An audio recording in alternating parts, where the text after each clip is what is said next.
The news that Xu Fei Mo was to take up his new post in Suzhou had been shared with everyone, except for me, his fiancée. He despised me for being foolish, for always clinging to him. This promotion was thanks to Senior Xu from Quzhou recommending me. I must pay him a personal visit to express my gratitude. As for Zhu Xiao Ying, no need to inform her. She's like a dog. If she finds out, she'll definitely sniff her way to Suzhou. I overheard this conversation and returned home, brimming with excitement, to pack my little floral bundle. In the past, it was always him who left me behind. This time, I wanted to go to Suzhou first and wait for him. When Xu Fei Mo arrived and saw how clever I was, he'd surely be stunned. But the next day, when the boatman asked me where I was headed, I scratched my head, unable to recall. Suzhou? Quzhou?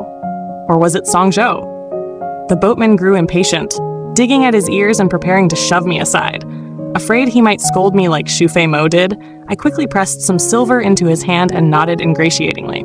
Quzhou, I'm going to Quzhou. Afraid the boatman might throw me off, I huddled in a corner, clutching my little floral bundle tightly. It wasn't until the boat left the shore and the duck-egg red sunset bathed the water in its glow that I let go of the decorative knot I was weaving. The ripples stirred by the boat sparkled like shattered gold, so beautiful they held my gaze. The laborers sharing the boat were gathered by the stove, chatting idly over a dish of spiced edamame paired with wine. Our magistrate in Quzhou, Lord Xu, still hasn't taken a wife. It's really making people anxious. No, I've heard Lord Xu has a fiancée from his childhood. They say the wedding is just around the corner. I couldn't help but purse my lips, grinning quietly to myself. They were absolutely right. My engagement with Xu Fei Mo was decided when I was 9 years old. Back then, Xu Fei Mo adored me. He would always call me Xiao Ying, every time with a fondness that made his words sparkle. The elders in the Xu family would praise me, saying, Xiao Ying is the fastest at tying decorative knots, the most skilled with needlework, and she's both pretty and clever. We must betroth her to Xu Fei Mo before anyone else does. Xu Fei Mo always put me first in everything. He would let me fly the beautiful kites first and pick the first ripe green plum in the courtyard for me. So I drank that bowl of poisoned sweet soup on his behalf. Actually, I could no longer remember what the soup tasted like. I only remember waking up to see the physician shaking his head with a sigh, saying that I would likely remain feeble-minded for the rest of my life. I was only 9 years old that year, and I didn't understand what feeble-minded for life meant. Gazing at the small, unripe plums between the branches, I clenched the half-finished knot in my hand, lowered my head, and pondered hard. For life? Was it the for life that Xu Fei Mo had mentioned before, when he said he would stay with me for the rest of his life? The elders of the Xu family felt guilty and compensated the Zhu family with a lot of money. They also arranged the engagement between Xu Fei Mo and me as compensation for me. They said that when I turned 16, Xu Fei Mo would marry me, and he wouldn't be allowed to take any concubines to prevent anyone from bullying me in the future. Xu Fei Mo held my hand tightly, his eyes brimming with tenderness. Xiao Ying, when you turn 16, I'll marry you. So I waited and waited until the plums outside ripened 7 times. 2 years ago, I excitedly ran to tell Xu Fei Mo that I was 16 and could be married now. That day, Xu Fei Mo was waiting for a friend to drink. He looked at me with disgust. We said we'd wait for 16 years, not that we'd get married when you turn 16. You remembered it wrong, you fool. When his friend entered the door, Xu Fei Mo didn't even want to look at me again, and his words didn't conceal his regret. Brother Xu, I envy you. Your fiancé is so refined, so scholarly, and such a perfect match for you. I sat on the large stone in the courtyard and thought hard for a long time. I really wanted to say, Xu Fei Mo, it wasn't me who remembered wrong. It was you. But it's fine. I was not like you. You had many friends to meet and countless things to keep you busy. I, on the other hand, had no friends, and, apart from weaving knots, nothing else to occupy my time. So even if you wanted me to wait another 16 years, it would be fine. I had a lot of time, all of which I could use to wait for you. Just like every time we moved, you always said that Xiao Ying was stupid and that taking Xiao Ying was very troublesome. So this time, if Xiao Ying went first, would you think that Xiao Ying had become smarter? Would you think that Xiao Ying wasn't actually that troublesome after all? The more I thought about it, the happier I became. From a distance, I heard the joyous sound of flutes and drums. A wedding boat adorned with red ribbons and green decorations was approaching. Look! Speak of the devil! The boatmen cheered as they asked for some wedding sweets and fruits to share in the good fortune. As the boats moved closer, the wedding attendants handed out candies to everyone they met. The atmosphere on both boats was lively and jubilant. But amidst the celebration, the bride sat quietly in the corner, her head lowered, a red veil covering her face. A spot on her skirt was damp, evidence of her silent tears. Nobody seemed to comfort her. I felt a little sad for her and quietly leaned over to ask, "Sister, getting married is such a happy occasion. Why are you crying?" The bride didn't respond. I rummaged through my little floral bundle and pulled out a knot I had made earlier on the road, a red tongshin knot, a symbol of unity and love. "Here, I'll give this to you. Don't cry anymore." When she saw the knot, her tears fell even faster. I don't want to marry him. Then what should she do? The bride sobbed harder, wiping her tears with her hands, her words barely audible through her crying. "Let me tell you the truth, little sister. I'm not the original fiancé of Lord Xu. His real fiancé ran away, so the clan leader forced me to take her place. Everyone thinks I'm ungrateful. They say Lord Xu, the newly appointed official in Quzhou, is young, accomplished, and has a bright future ahead. But has anyone ever asked me? Asked if I already have someone in my heart? Wait a second. That's not right. The Lord Xu of Quzhou was my fiancé. You're crying for the wrong thing. It's me and Lord Xu who are getting married. I'm the fiancé who ran away." The bride froze mid-cry and stared at me in disbelief. I earnestly explained to her that the engagement was arranged when I was 9 years old. I had run away and boarded the boat alone because I was worried Lord Xu would think I was stupid. This boat was heading to Quzhou and I was on my way to see him. Besides, I liked Lord Xu so much. How could I ever run away from marrying him? The bride broke into laughter through her tears, nodding vigorously. Yes, that's right. The engagement to Lord Xu, the official in Quzhou from when the fiancé was 9. Exactly. The bride and I exchanged clothes, and she held my hand, thanking me profusely. I put on the red veil, feeling a bit shy as I waved my hand dismissively. Don't thank me. I almost caused trouble for you. Now, don't cry anymore. Hurry and leave. When I meet Lord Xu, I'll make sure he talks to the clan leader about this. For several days, we drifted along the river, and then I swayed in a flower-draped sedan chair. On the road to Quzhou, the air was filled with the joyful sounds of music and celebration. My heart felt sweet, and I couldn't help but smile. Heh, how lively. It turned out that Xu Fei Mo valued marrying me so much. After stepping down from the sedan chair, we performed the ceremonial bows to heaven and earth. I sat under the red canopy, and Xu Fei Mo's figure was faintly visible through the bridal veil. We hadn't seen each other for days, and he seemed to have grown taller. Under the bright lantern light, he picked up the balance rod to lift my veil. I nervously clutched the hem of my dress on my lap. Suddenly, a voice called out from outside, "Lord, something terrible has happened. The dam has breached." The unexpected news left Xu Fei Mo no time to even remove his wedding robes. He rushed out the door. In his hurry, he remembered this was our wedding night and said apologetically, "I'm sorry, wife. Go ahead and sleep. There's no need to wait for me." Sigh. Even his voice was deeper than usual. It seemed being an official in Quzhou was truly exhausting. Not wanting him to feel guilty, I quickly called out loudly, "It's okay. It's really okay. Tomorrow is fine too. No rush, no rush. I'll always be here waiting for you to come back." "It's fine, Xu Fei Mo. I've already grown so used to waiting for you." He paused in his steps, and it seemed like he chuckled lightly. "All right. With you waiting for me, I'll return as soon as I can. I was worried when I came to inform you, and I thought Madame would be angry that you left on the wedding night." The attendant official couldn't help but tease. "Lord Xu, it seems you've married a wonderful wife." After lifting my veil and preparing to sleep, the maid beside me cautiously tried to console me. "Madam, Master is busy with official duties. Please don't be upset." "Upset?" I waved my hand dismissively.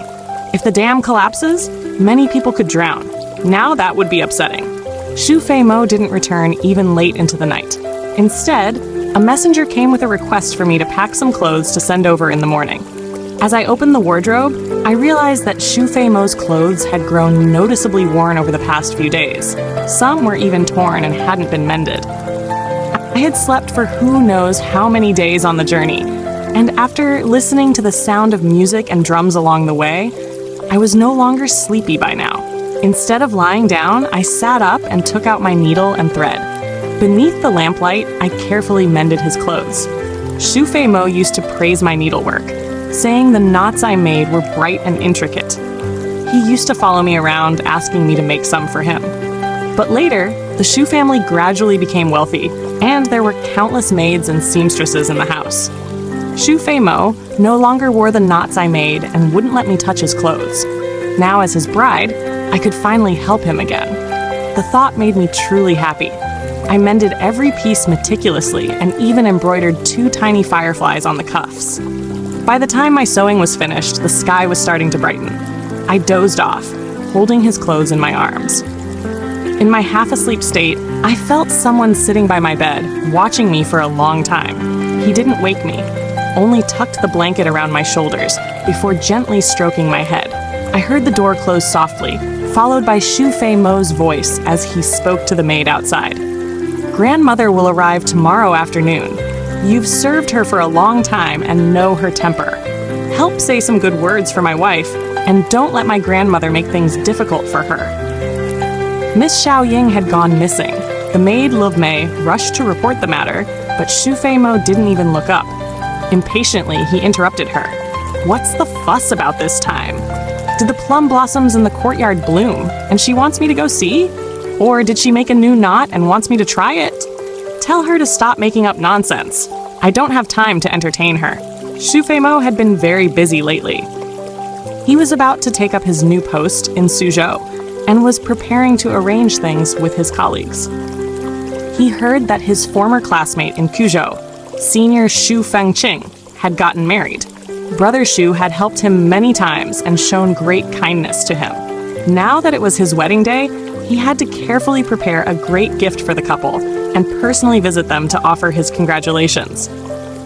By the time he finished the paperwork at hand, night had already fallen. After dinner, the kitchen staff cleared away the dishes, but Xiao Ying's seat remained empty. Xu Fei Mo coldly ordered, "If she won't eat, let her go hungry. Don't save her any food." The maids, having seen Lu Mei punished earlier, dared not say another word. Late at night, the wind picked up. The spring breeze outside carried a lingering chill, rustling the plum branches outside the study. As Xu Fei Mo reached out to close the window, he noticed the tiny green plums swaying gently among the leaves, plump and endearing. He suddenly remembered when he was young. He fell and bloodied his head trying to pick the biggest green plum on the tree for Xiao Ying. Seeing him injured, Xiao Ying's eyes welled with tears, and it made his heart ache terribly. Back then, he feared pain. He feared the sight of blood. But what he feared most was seeing Xiao Ying cry. "Don't cry, Xiao Ying. It doesn't hurt, not even a little. I fell on purpose. This way you can mend my clothes and even embroider fireflies on them." When did that feeling of heartache turn into impatience? Yes, it was later. Later, when his nanny poisoned the soup, and Xiao Ying drank it for him. At first, he was filled with guilt and anguish, staying by her side every day, picking flowers for her like before, and flying kites with her. But as time passed, Xu Fei Mo grew busy. He had to study, make friends, and realize there were so many wonderful girls in the world. Xiao Ying wasn't the prettiest among them. He reached an age where climbing trees embarrassed him, and flying kites became laughable. But Xiao Ying would never become smarter. She would never grow up. A sudden pang struck Xu Fei Mo's heart, softening his tone. She's been hungry for so long. She should have realized her mistake by now. "Lu Mei, have the kitchen make her a bowl of sweet soup and take it to her." Lu Mei burst into tears and knelt down. "Master, please forgive me. Miss Xiao Ying has been missing since yesterday." The maids knelt all around, exchanging nervous glances. Wasn't their master always disdainful of his foolish fiancée? Yet now that she was missing, he was so anxious that he nearly turned the entire city upside down. A self-proclaimed clever servant guessed that the master was making a grand show of searching to avoid gossip. "Master, there's nothing we can do. We've tried our best. The Zhu family has more than one daughter. Now that your career is flourishing, they wouldn't blame you. They might even prefer a smarter daughter too." Before he could finish, Xu Fei Mo's foot landed firmly on his chest. It was the first time they had seen their master with such a grim face. A bolder servant asked tremblingly, Could she have been kidnapped by traffickers and taken to a gambling den or a bro tavern? The servant hesitated, but Xu Fei Mo knew what he dared not say. The brothels. Yes, there had been such a case before. It was 2 years ago. That day, Xu Fei Mo had been waiting to drink and admire the flowers with his friend, Brother Xu. Zhu Xiao Ying had said she was 16 and asked when he would marry her. "We said we'd wait for 16 years, not that we'd get married when you turned 16. You remembered it wrong, you fool." Now, thinking back, those words were cruel. Xiao Ying had sat sadly on the stone in the backyard for a long time. In the backyard, a human trafficker disguised as a candy seller had coaxed Xiao Ying to leave with her. Fortunately, Brother Xu had discovered them in time. The old woman was pulling Xiao Ying at the entrance of the red light district. When Xu Fei Mo tried to pull her back, Xiao Ying wouldn't listen. She insisted on leaving with the old woman. He got very angry when they got back that night. He scolded her, calling her a stupid fool, asking how she could be so stupid, following someone just for 2 pieces of candy. Xiao Ying's eyes had reddened as she tried to defend herself. "It's not that. I didn't want the candy. It's because she said she had a medicine for intelligence, so I followed her." She had lowered her head, wiping her tears endlessly, but no matter how much she wiped, they wouldn't stop. Xiao Ying just wanted to be smarter. In these days since Xiao Ying went missing, Xu Fei Mo often dreamt of her. He dreamt of her and himself exchanging a Tongshan knot, vowing a lifetime together. The sorrowful figure sitting on the stone in the backyard and that tear-streaked face. He also dreamt of himself at 12, falling from the green plum tree, bleeding from his head and asking, "And then, did Xu Fei Mo marry Zhu Xiao Ying? What's the name of your child? Do they look more like you or like her?" Xu Fei Mo jolted awake. The moon had risen to its zenith. Outside the window, sparse stars dotted the sky, and the waning moon cast a quiet glow. Only the sound of the wind brushing through the green plum branches could be heard. "Master! Master!" A servant rushed in to report. Xu Fei Mo, overjoyed, cleared his throat, pretending to be calm. "Tell her not to be afraid. I won't scold her. Have the kitchen prepare some food and send it over quickly. It's still chilly with the spring cold. Have the maids light the warmers so she doesn't freeze." After a moment's thought, Xu Fei Mo's lips curved slightly. "And tell her, tomorrow I'll take her to pick out some clothes and set a date." As he finished speaking, a sudden breeze swept past the window, clearing his mind like clouds parting to reveal the moon. Yes, he should have married her long ago. That's right, Xu Fei Mo was supposed to marry Zhu Xiao Ying. It's not about Miss Xiao Ying. The servant hesitated, his face uneasy. "Didn't you order a wedding gift for Lord Xu of Quzhou? Shopkeeper Li finished it and sent it over urgently for you to see." The intricately carved rosewood box was opened. Inside lay a pair of exquisitely crafted Tongshan jade pendants, smooth and warm to the touch, wishing the couple deep affection and eternal love. There was also a small golden longevity lock, wishing them to have children soon and a continuous line of descendants. As long as the dam wasn't repaired, Xu Fei Mo wouldn't return. The clothes that Madame mended yesterday, the master kept looking at them over and over again, and he actually couldn't bear to wear them, the maid Hong Shui said, teasing me as she styled my hair. Even Lord Zhao and the others were laughing at the master, saying that Madame is so virtuous that I'm going to get married early too. Hearing this made me feel very happy inside. I quickly told Hong Shui to go out in the afternoon and buy some fine fabric and thread, as I wanted to make Xu Fei Mo a few more sets of clothes. Just as I was speaking, a young servant came running over to deliver a message. The master said that he won't be able to come back these days and apologized to Madame. He asked if Madame needed anything to wear or any accessories.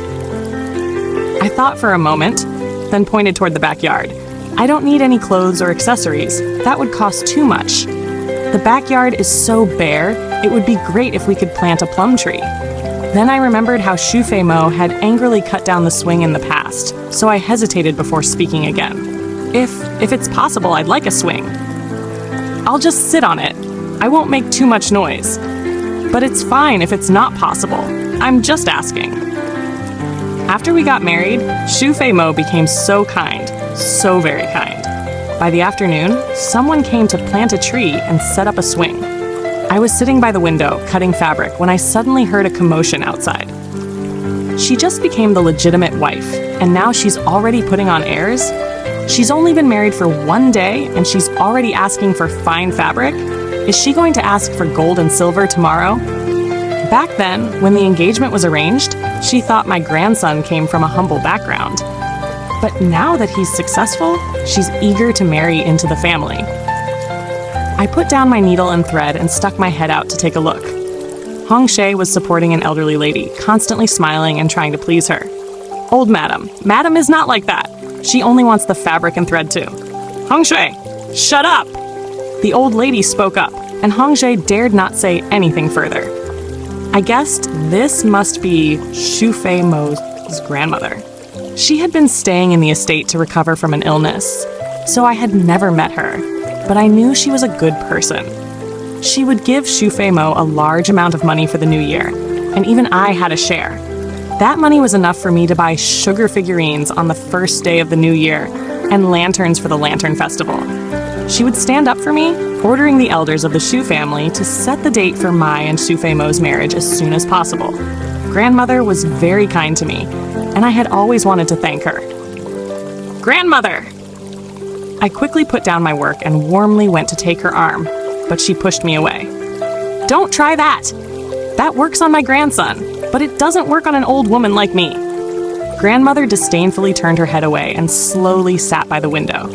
She looked around and her gaze fell on the fabric I had cut halfway. She sneered and said, "Just entered the family for 1 day, and you're already thinking about wearing fine clothes and accessories?" "Yes," I nodded happily. "Not only do I want nice clothes, I also want to make a beautiful knot to wear." Yes, I was thinking about making clothes for Xu Fei Mo and preparing a nice knot for him to wear. Hearing me say that, Grandmother angrily set the teacup aside and pointed at me. You? I'll make one for you too. I eagerly unrolled the fabric. But Grandmother, your clothes will have to wait a bit. Let me finish making Lord Shu's first, and then I'll make yours right away. Grandmother was stunned for a moment. Her face seemed a little embarrassed. These clothes are for my grandson, not for you? I nodded. Ahem. Grandmother pretended to calm herself and took a sip of water. Her gaze then shifted to the backyard, and she snorted coldly. So was it you who told my grandson to build a garden? Do you know how much it costs to build a garden? It's a waste of money and resources. The censors will surely impeach him. I wanted to build a swing. Just a swing. Yes, I nodded eagerly, then asked in a flattering tone. Grandmother, do you like to swing? I can push you. I am really fast at pushing swings. Grandmother seemed like she didn't enjoy swinging because she didn't say a word. She doesn't like swinging. What about catching butterflies, kicking shuttlecocks, or climbing the plum tree? If that's not possible, Grandmother, you can push me, and I'll catch butterflies and pick fruits for you. Hong Shui lowered her head deeply, but I could still see it. She was trying to hold back her laughter. But Grandmother didn't seem to like catching butterflies, nor did she like climbing the plum tree, because Grandmother took a deep breath and threw one last sentence before angrily leaving. Why do you address him as Lord Shu, like everyone else after getting married? You lack womanly virtue. You should call him husband. When Grandmother left, I anxiously looked at Hong Shui. Do you think Grandmother is mad at me? Hong Shui just smiled and shook her head. Madam, you are skilled and virtuous. Even the old madam can't find any fault with you. I finally relaxed and went back to my work. After the door was closed, the maid, Luvian, hesitated for a moment before asking Hong Shui, "Wasn't it said that Madam is a renowned, talented woman? But why do I feel like our Madam doesn't seem very smart? I can't quite put my finger on what's wrong. It's not like she doesn't have a dowry. but she doesn't even wear jewelry, and it seems like she doesn't have money to buy good fabrics for her clothes. Hong Shei's face darkened. Is our master someone we can gossip about? Besides, you know the old madam's temper. Madam's just pretending to be foolish to get through it. Don't think I don't know who told the old madam about the garden and the fabric purchase. Lu Vian, I advise you to get rid of those thoughts. You know our master doesn't accept concubines or secondary wives. Lu Vian pouted and closed her mouth, still unconvinced. She peered into the room several times, observing quietly. The next afternoon, Hong Shei went out to buy thread for me, and Lu Vian brought 2 maids in. One of the maids opened a box, and under a pile of jewelry, there was a thick stack of silver notes. I heard Madam wants to build a garden, and this is a gift from the officials. But there's a small favor I'd like to ask. I need Madam to say a few words to Lord Xu. Usually, Xu Fei Mo didn't allow me into his study, nor did he let me speak to the officials and attendants, saying I was stupid and would ruin his plans. But now, as his wife, things were different. I quickly nodded. What is it? Does my husband know? Seeing me nod, Lu Vian slightly curled her lips in a smile. It's a small matter, really. Just a foolish woman wanting to accuse her husband of attempting to murder her. The maid laughed obsequiously. But that foolish woman didn't die. She only lost her voice. Besides, she's weak and won't cause any trouble. Madam, you're a smart person. Please accept it. Is accepting this enough to prove I'm a smart person? Looking at the thick stack of silver notes, I thought to myself, this could buy a lot of golden thread and fine fabric. Xu Fengqing had been so busy for the past few days that he hadn't returned home. He was originally worried that his grandmother wouldn't like Xiao Ying. However, he heard from the servants that his grandmother was quite pleased with Xiao Ying, though she complained when sending messages.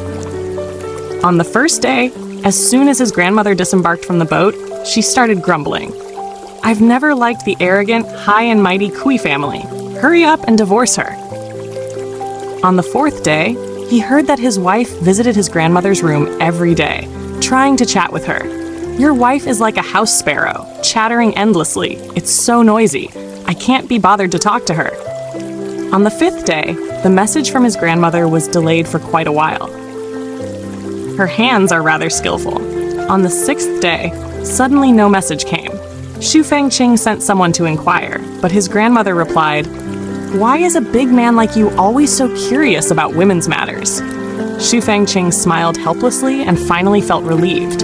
Lately, he had been busy reinforcing dams and settling displaced people.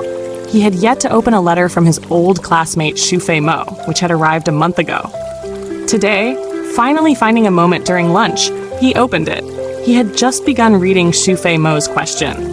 Brother Fengqing, if you were forced to marry a woman you don't love, and this woman is foolish and clumsy, yet the engagement was arranged in childhood and cannot be broken, what would you do?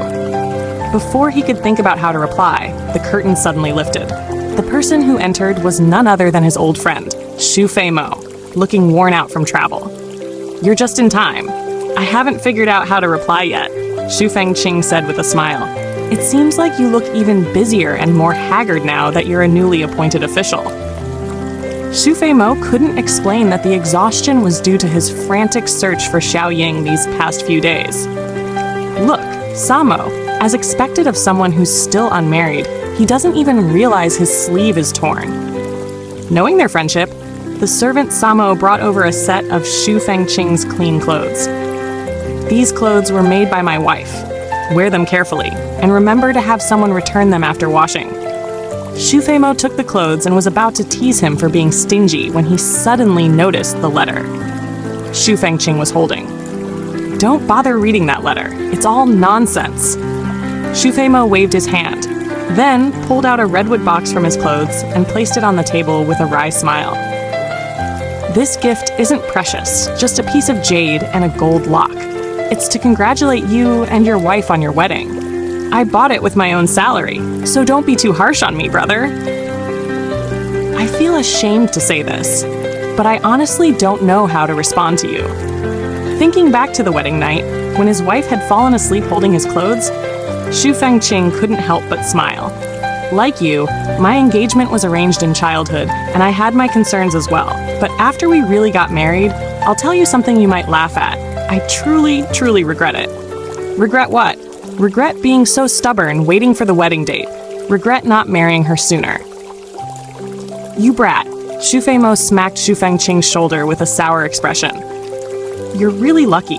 I've heard from people along the way. On your wedding night, you left your wife behind. But she's so virtuous, she didn't argue with you. She even stayed up all night sewing your clothes to bring them to you. You can never imagine how envious I am when I heard that. Well, now that my business is nearly done, why don't you come to my place for a drink? Say hello to my wife before you leave. Xu Fei Mo tried to refuse, but couldn't. The willow dikes were green, and the spring scenery was delightful. The slightly cold wind on the face was invigorating. As the two passed by a wine shop, they stopped to buy a jug of winter brew, just like when they were young, buying wine and traveling together.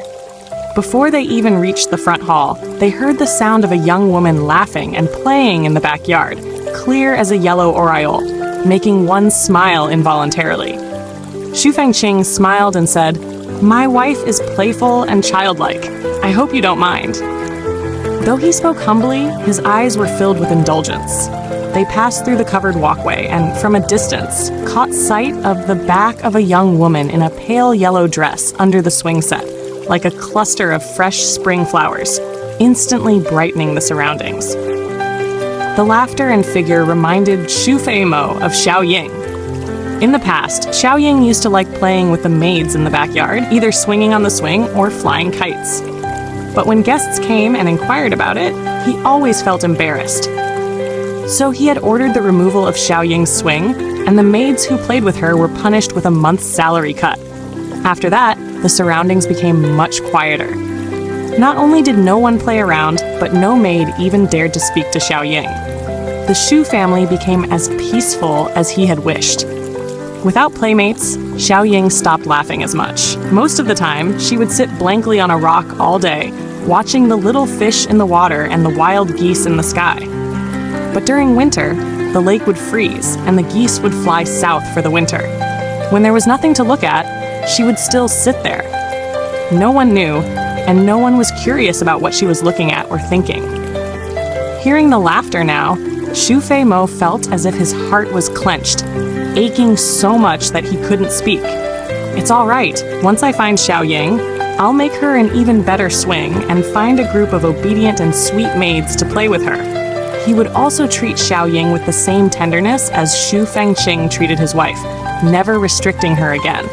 In the front hall, Hong Shui had a somewhat awkward expression. I've already informed Madam about your arrival, but Madam said she's busy and can't see any guests. What is she busy with? Madam is busy. Busy making grass rabbits. She said she'd make one for you later. Then don't trouble Madam. As for the rabbit, I want its ears to be a little larger. Xu Fengqing nodded seriously. He tilted his head back and drank a mouthful of winter brew. Xu Fei Mo felt a pang of bitterness in his heart. Brother Fengqing, your relationship with your wife is so deep. I truly envy it. Xu Fengqing thought of Xu Fei Mo's fiancée. He had met her once before. It was 2 years ago when he went to the Xu family to have tea and saw a fragile figure sitting on a large stone in the courtyard. She was dressed in a faded, grayish-green gown, sitting absently on the stone and staring at the fish in the water. She allowed the fallen flowers to rest on her clothes and hair, not even bothering to brush them off. It was early spring, and there was still a chill in the air.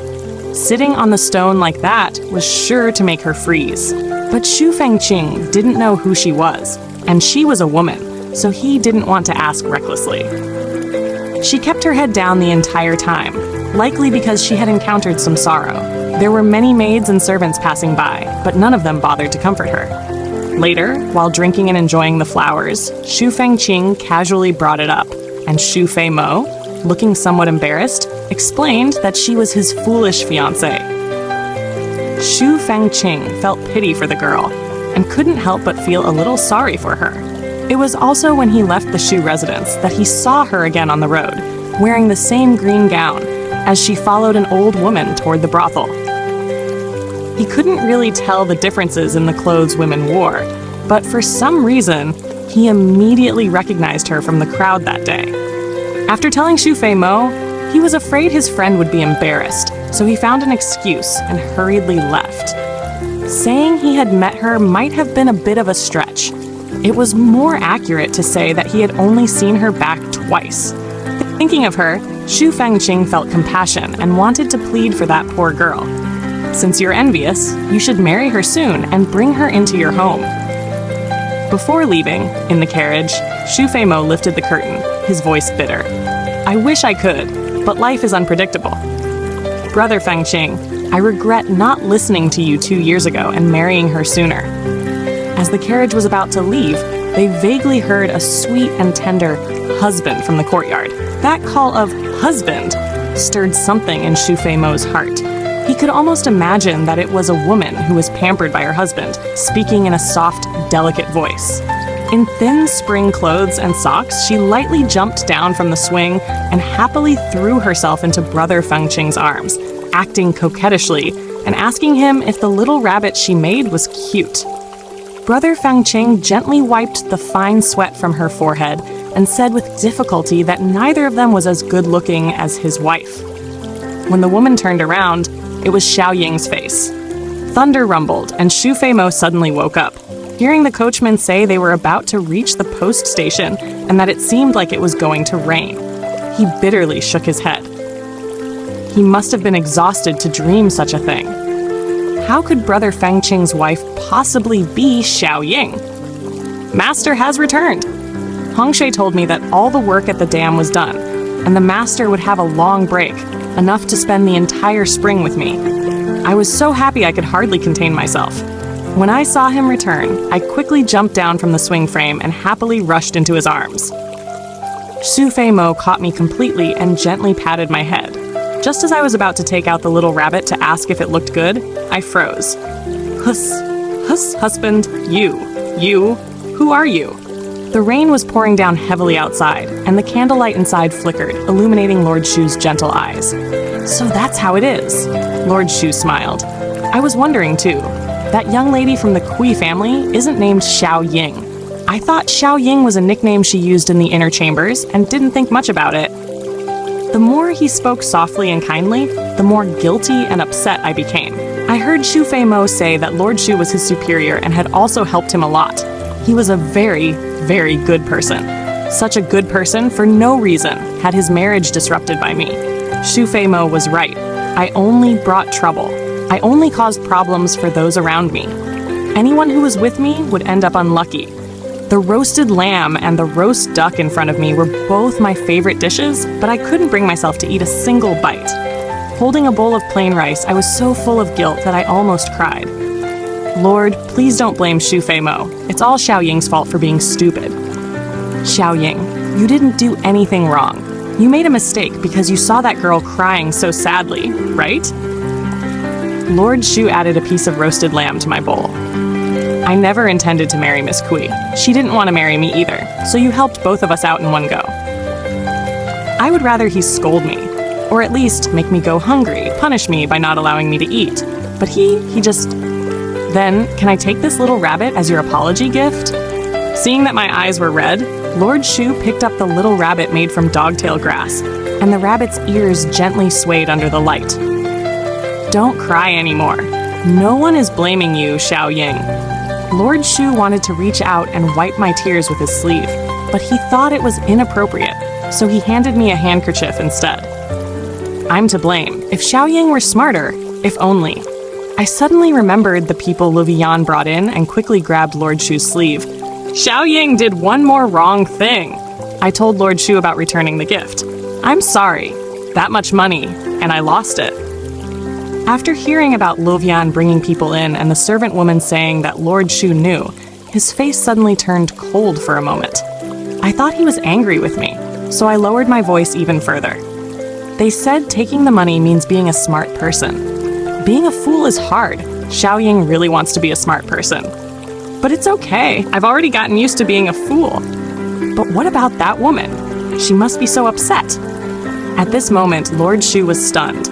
The way he looked at me was both compassionate and moved, so similar to the 12-year-old Xu Fei Mo. I still wanted to plead for her, but Lord Xu gently stopped me.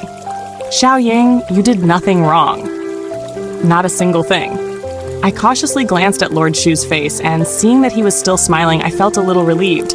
We had only been married for a short half-month, and it seemed that everything that should be said between husband and wife had been said. So, in the future, Xiao Ying would no longer be Xu Fengqing's wife, but Xu Fei Mo's fiancée.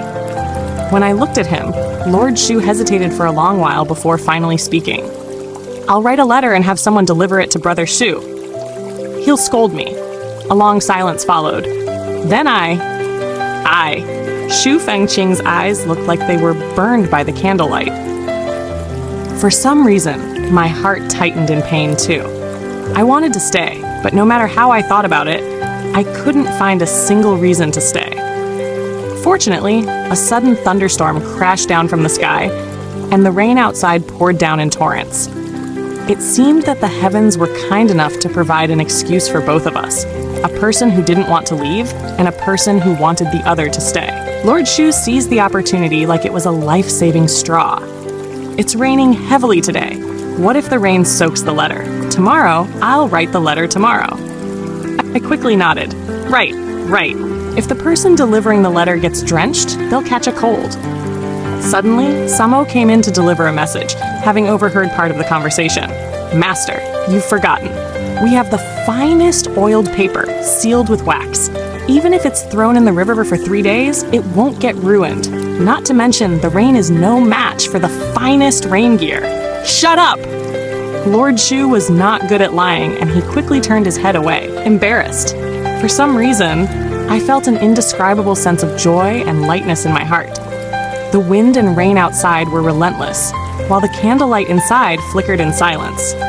Wife, please close the window a little. If the wind blows too much, it will give you a headache.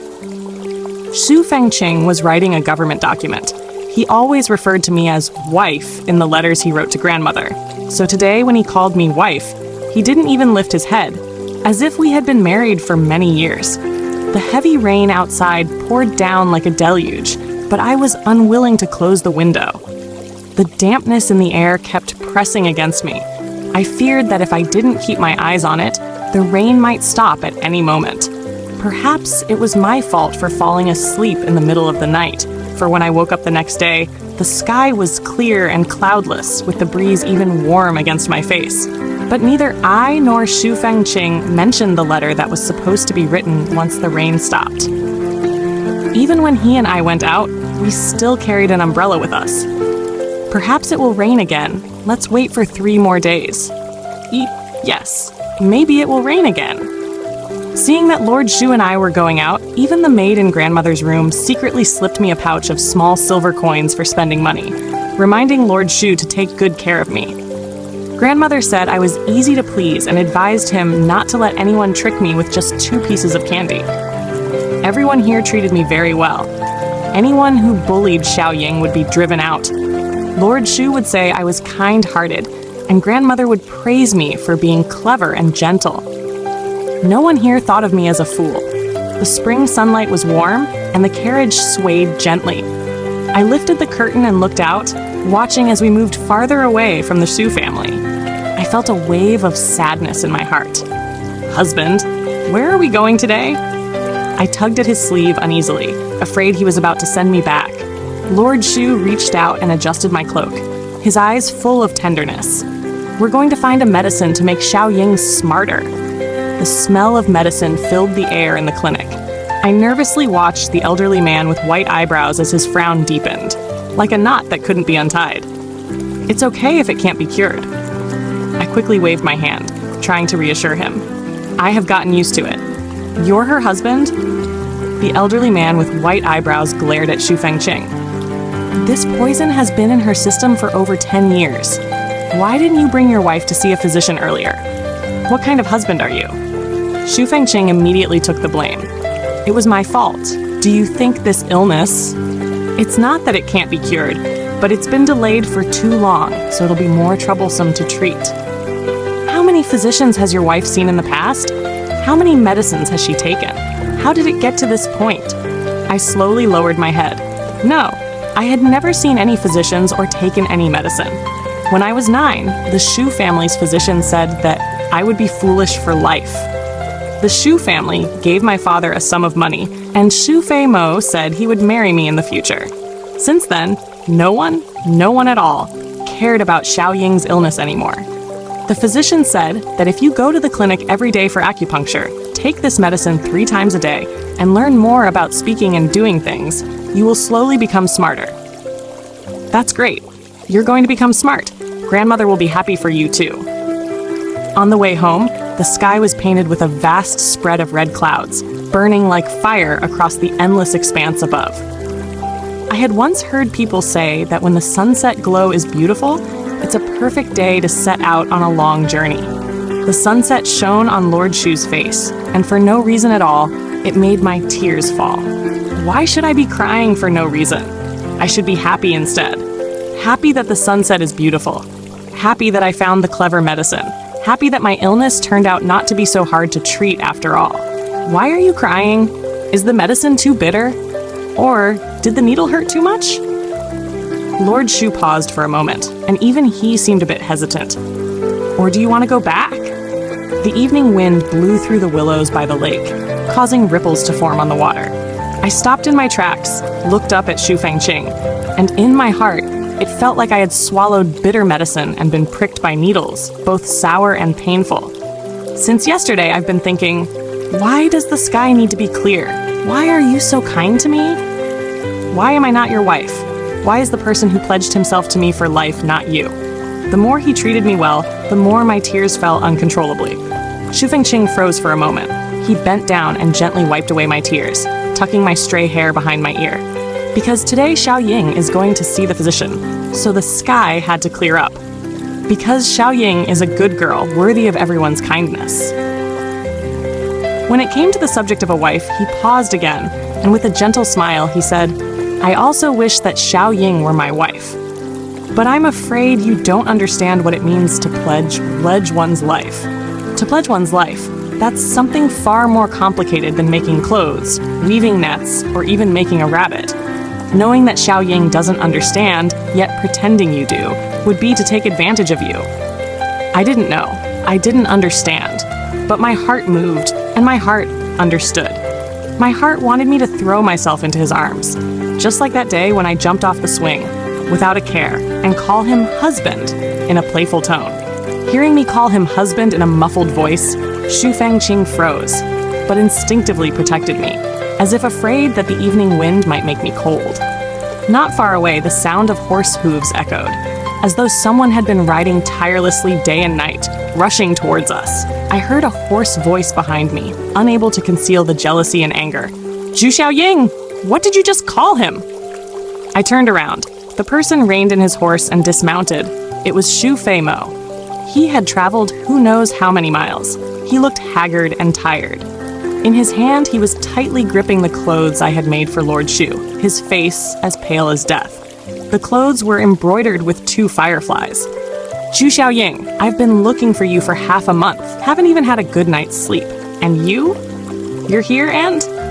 Xu Fei Mo looked at Xu Fengqing, forcibly suppressing his anger, then extended his hand toward me. Come here. I hid behind Xu Fengqing, unwilling to even glance at him. Xiao Ying is a fool. I can't blame her for this. Xu Fei Mo quickly calmed down. He thought that with my intelligence, I wouldn't be able to think of looking for someone else while still having one. But brother Fengqing, I think you must explain to me why my fiancé is here with you. Before Xu Fengqing could explain, I spoke first. It has nothing to do with my husband. It's me, Zhu Xiao Ying, who doesn't want to be your fiancé, Xu Fei Mo. Hearing me call Xu Fengqing husband, Xu Fei Mo's face was full of disbelief. Xiao Ying, didn't you always want to marry me? Half a month is not even enough time to tame a cat or a dog, yet you are so devoted to him already? Yes, half a month was not even enough time to tame a cat or a dog, but this half month was enough for me to understand 2 things. I stared at him firmly. Swinging on a swing won't get me scolded, and my illness can be cured. When Xu Fei Mo heard swing and my illness, he froze. You said you were worried about me, but when you saw me, all you do was call me a fool. I didn't want to cry, but the tears wouldn't listen. Just like when you used to call me a fool and an idiot, it's not that I didn't understand. It's not that I didn't feel sad. I understood every word. But so what if I understood? So what if I was sad? I still had to forgive you because I had nowhere else to go. Xu Fei Mo froze for a moment. He hesitated and then apologized. It was my mistake. I shouldn't have called you that, but you shouldn't have gone to someone else's house. He didn't know. He knew nothing at all. That day, when I went out alone, I was actually very scared. I was afraid that people would realize I was a fool, afraid that they would treat me like you did, like I was a nuisance. But no one paid attention to me. No one made things difficult for me. In fact, some even praised how beautiful the knot I tied was, and gave me an extra handful of wedding candy. As I stuffed the candy into my little flower bundle, I even thought smugly, it turned out that I wasn't that much of a nuisance after all. I wanted to wait for you in Suzhou, but I took the wrong boat. I was afraid that the boatman would scold me for being foolish like you did, so I didn't dare ask him further. I ended up on the wrong bridal sedan because I saw the bride crying so sadly, but no one even bothered to ask her what was wrong. I felt so sorry for her. Seeing her made me think of myself. Back then, at the Xu family, when I sat on the stone and cried, how I wish there had been someone to ask me what I was thinking, why I was crying. But there was no one. Not once. Xiao Ying, I already regret it. But if you think about it for me, if I was the one who was foolish, could you treat me well forever? Xu Fei Mo questioned me. Would you? I would. I suddenly burst into tears. I would find you a smart medicine. I would make many knots to sell for money. Xiao Ying would stay with you forever. Seeing the tears all over my face, Xu Fei Mo froze. He even reddened around his eyes, pleading as he reached for my hand. I'll build you a swing when we go back. I won't ever complain that you're too noisy again. When we return, we'll get married. And I'll take you to the clinic. We'll find the best physician. Xiao Ying, didn't you promise to marry me when you were 9 years old? You drank that bowl of sweet soup for me. You. I wiped my tears away with force and shook my head. I don't remember the taste of that sweet soup anymore. Xu Fei Mo, go. I don't want you anymore, and I never will. Having spoken my mind and seeing that I had made my decision, Xu Fengqing protected me behind him. Brother Xu, treasures abandoned in the market will naturally be picked up and taken care of by others. If you want to blame someone, blame yourself for not seeing the value in it. As for your engagement with my wife, you can sue or make a scene as you like, but you and I have known each other for many years, so you should know that I have a habit of protecting those I care about. Before, in the official world, I always protected you. Now it's the same with Xiao Ying. This year passed quickly. I learned many characters and made many friends. The white-browed old man said that Xu Fengqing had taught me well, and if I continued to take the bitter medicine for another 6 months, my illness would be completely cured. So our marriage was set for the 3rd year, on the 1st day of spring. Most of the wedding gifts Xu Fengqing received were returned. Only 3 gifts were kept, and he said they were specifically sent for me. 2 were from Miss Kui, and 1 was from Xu Fei Mo. I thought the box contained the marriage contract that had been arranged when I was 9, but instead, it was a letter. The letter spoke a lot about the past, with every word expressing his sense of guilt and regret for not acting differently back then. When those old matters were brought up again, neither my heart nor my eyes stirred with any emotions. I had heard Xu Fengqing talk about it before. After I left, the Xu family had tried to arrange several matches for Xu Fei Mo, but he refused to meet any of them. Every time Xu Fengqing spoke of this, he sounded quite wary. He still refuses to marry. What is he up to? I think he should give up as soon as possible. At the bottom of the box was a branch of green plum flowers, probably hastily delivered. When I opened it, the fragrance of the flowers was still fresh and delicate. But after traveling for several days, the flowers, from the moment they were picked from the branch, were destined to wither. Xu Feng pretended not to care, but couldn't help glancing at the box repeatedly. Seeing the green plum flowers, he inexplicably got angry with the flowers and plants outside the window. Wife, if you like green plums, I'll have the gardener come tomorrow and pull up all the flowers and plants in the garden. I'll have them all replaced with plum trees. Then we can admire the blossoms in spring, eat the fruit in summer, brew wine in autumn, and drink it in winter. I smiled brightly and wrapped my arms around his waist, tilting my head to take a deep breath. The green plums are not ripe yet. Why is there such a sour smell? In the summer of the 3rd year, the day Xiao Ying was to marry finally arrived. The 3 rites and 6 ceremonies were all completed, with Xiao Ying's name written on every red parchment. This time, the wedding dress was tailor-made, fitting perfectly. Grandmother smiled and accepted the tea I offered, her smile unstoppable. It must be the work of the god of marriage. Even a slight difference wouldn't have made this marriage possible. The red candles burned brightly, casting their glow on Xu Fengqing's face. His brows and eyes were tinged with a rosy glow, so beautiful it made me shy, lowering my head in embarrassment. He lifted my chin and teased, "Madam, take a good look. Don't mistake your husband again. If you call me the wrong name, I won't let you off easily." In late summer, the stars were like snow. The warm breeze blew, and decaying grass turned into fireflies. In the soft glow of the red lantern, after the wedding wine was shared, the flowers bloomed and the moon was full. Watching the crickets pair up, singing of growing old together, love lasting for a century. Listening to the mandarin ducks whisper, speaking of deep affection, a bond enduring like the endless growth of melon vines.